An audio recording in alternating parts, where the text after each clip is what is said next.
हम लाते हैं top news, आपके फेवरेट टॉक शोज और अनलिमिटेड एंटरटेनमेंट सिर्फ यूट्यूब पर।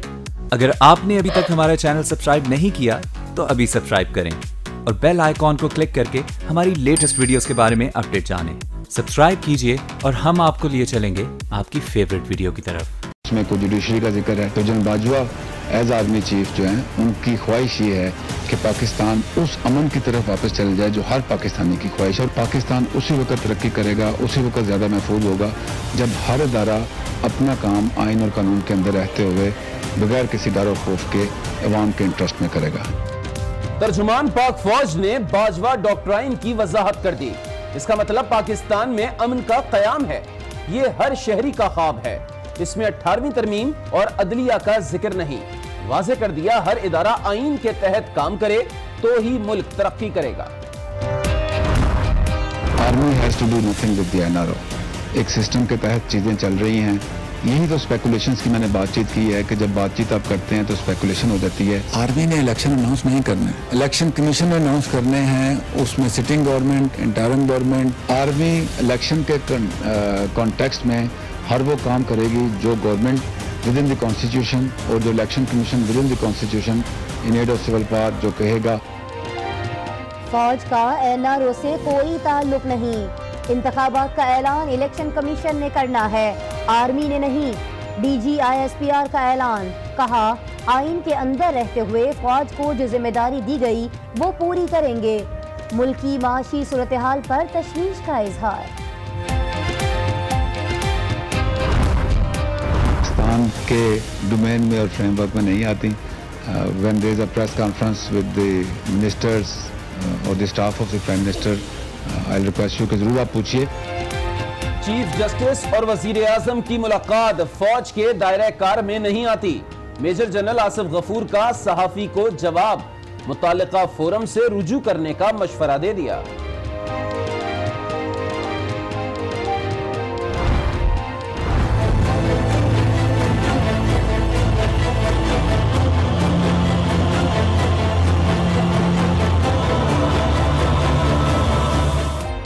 नवाज शरीफ लंदन फ्लैट्स के मालिक हैं, नहीं ऑफशोर कंपनीज के। वाजिद जिया का अदालत में बयान, ब्रिटिश वर्जन आइलैंड और स्टील मिल्स के भी दस्तावेजी सबूत नहीं मिले। 2 खुतूत पर नतीजा अक्स किया गया। केस में तो अल्लाह के फजल करम से कुछ भी नहीं है सिवाय फ्रॉड के, और ये फ्रॉड अब एस्टेब्लिश होता जा रहा है। ये फ्रॉड अदालत में साबित होता जा रहा है। हक़ाइक़ सामने आ गए हैं, जो तमाशा लगा है ज्यादा देर नहीं चलेगा। नवाज शरीफ का रद्द अमल, हमारे खिलाफ फ्रॉड हो रहा, मुकदमात में सुरखरू होंगे। एहतसाब अदालत में पेशी के बाद गुफ्तगू, कहा चीफ जस्टिस को गैर जरूरी काम नहीं करने चाहिए। अब कोई समरी नहीं रुकेगी, चीफ जस्टिस पाकिस्तान पर उम्मीद। पेशरफ्त न हुई तो खुद अच्छे लोगों का तकर्रुर करेंगे। अस्पताल सहूलियात केस में रिमार्क्स। मैं तो अप्रिशिएट करता हूँ कि ये मुलाकातें होनी चाहिए, मगर उसके टाइमिंग होते हैं, हर चीज़ के टाइमिंग होते हैं। मुल्क के अंदर आप अपने सिस्टम को मजबूत करो, अदालत को मजबूत करो, अदारे मजबूत करो, तो आपको एनआरओ लाने की जरूरत नहीं है। वजीर आजम और चीफ जस्टिस की मुलाकात बैकफायर करेगी, जो खतरनाक है। खुर्शीद शाह का इंतबाह, शाहिद खाकान राजदारी से क्यों आए, मुलाकात खुफिया क्यों। शाह महमूद के सवालात, कोई एनआरओ हुआ तो सड़कों पर निकलेंगे, फवाद चौधरी ने धमकी दे दी। नवाज शरीफ साहब को कोई एनआरओ मिला तो हम सड़कों पे होंगे, और एक भरपूर एहतजाजी मुहिम जो है वो चलाई जाएगी अगर नवाज शरीफ साहब को कोई एनआरओ या उनकी साहबजादी को मिलता है। या ये सोचना कि फरिश्तों की हुकूमत आ जाएगी या ले आएंगे, ऐसे नहीं होगा। Unnatural approach. पाकिस्तान को आज तक इसका फायदा नहीं हुआ, उल्टा नुकसान हुआ। फरिश्तों की हुकूमत नहीं आने देंगे, साद रफीक की ललकार। कन्वेंशनल मुस्लिम लीग बनाने की कोशिश का इंकशाफ, साजिशें की न करने देंगे। नैब लाहौर में पेशी के बाद प्रेस कॉन्फ्रेंस। आशियाना स्कैंडल की तहकीकात, नैब लाहौर ने फवाद हसन फवाद को कल तलब कर लिया। इख्तियारात से तजावुज और मनपसंद कंपनी को ठेका देने का इल्जाम। ख्वाजा सलमान रफीक को भी पेश होने की हिदायत कर दी। सत्तार का जवाब। वजह तनाजा कामरान टिसोरी नहीं है और हट गए हैं, तो क्या भादराबाद की जो साजिश है मेरी शक्ल में डॉक्टर फारूक सत्तार भाई को साइड में रखना, सिर्फ 24 घंटे इंतजार करें, भादराबाद की बिल्ली थैले से बाहर आ जाएगी। कामरान टिसोरी भी मैदान में आ गए।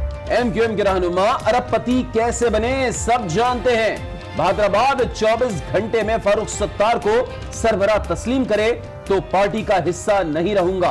राबता कमेटी के ब्यूरोक्रेट्स पार्टी को नुकसान पहुंचा रहे हैं।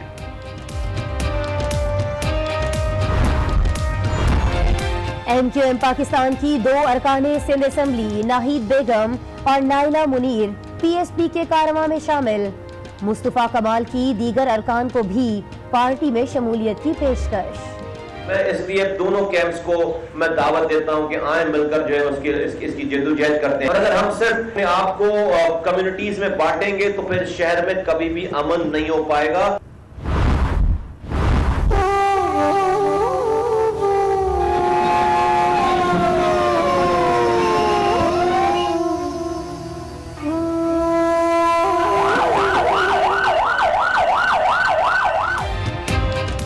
सखर की खजूर मंडी में गोदाम की छत गिर गई।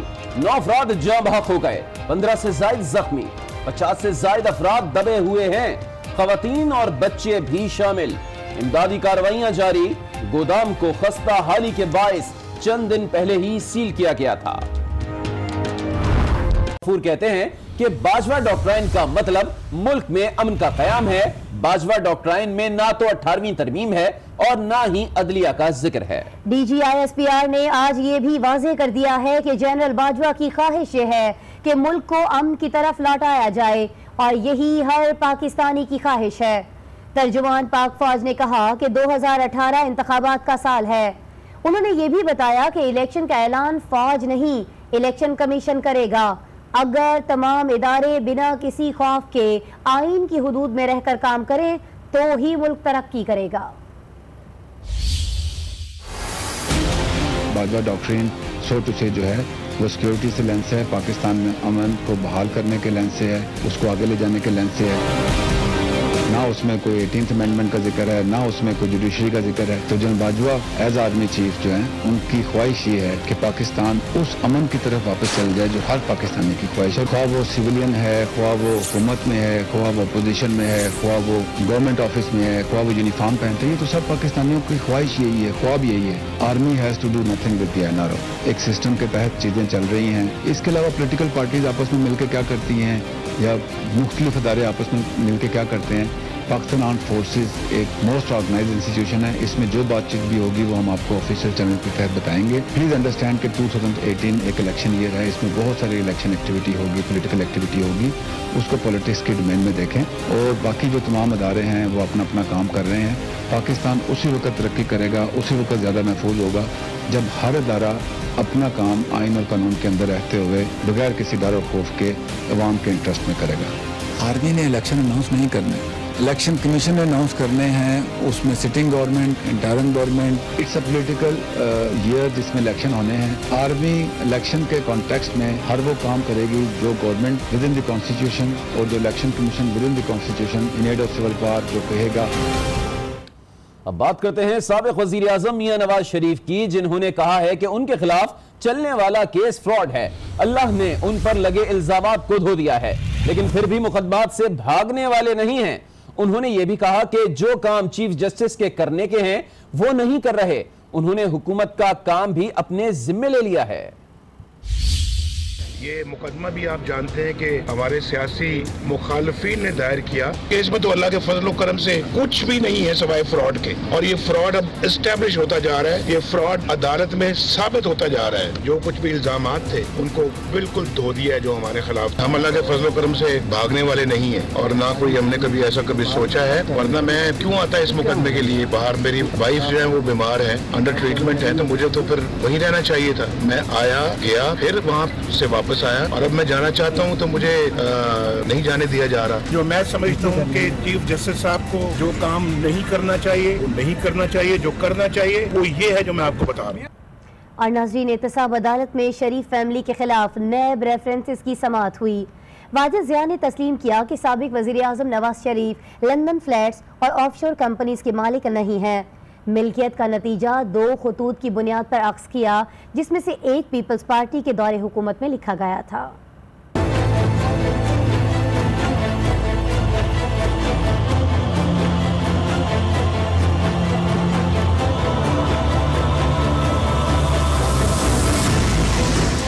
लंदन फ्लैट्स और ऑफशोर कंपनीज के मालिक नवाज शरीफ नहीं हैं। JIT सरबरा वाजिद ज़िया ने अदालत के रूबरू तस्लीम कर लिया।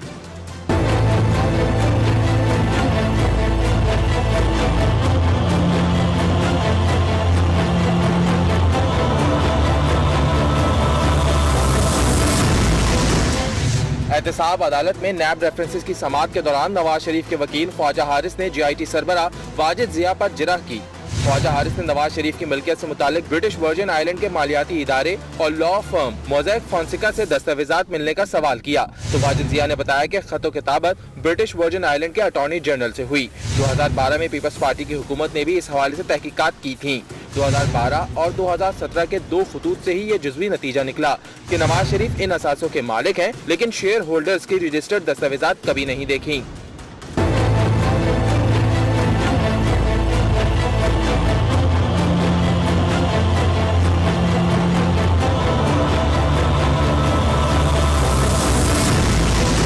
ख्वाजा हारिस ने गल्फ स्टील और अल अजीजिया स्टील से मुतालिक सवाल उठाया तो वाजिद ज़िया ने कहा कि उसके मालकान में नवाज शरीफ के शामिल होने का भी कोई दस्तावेजी सबूत नहीं। सिर्फ तारिक शफी ने बयान दिया था कि शरीफ फैमिली गल्फ स्टील की शेयर होल्डर थी, लेकिन गल्फ स्टील मिल्स फरोख्त करने में नवाज शरीफ शामिल नहीं थे। समाअत के दौरान ख्वाजा हारिस और वाजिद ज़िया के माबैन तकरार भी हुई, जिस पर वाजिद ज़िया ने अदालत से पानी पीने की मोहलत मांगी। जज मोहम्मद बशीर ने रिमार्क्स दिए कि शायद वाजिद ज़िया शुगर कम होने पर पानी पीना चाहते हैं, जिस पर ख्वाजा हारिस बोले कि फिर चाहे तो आप चाय भी पी लें।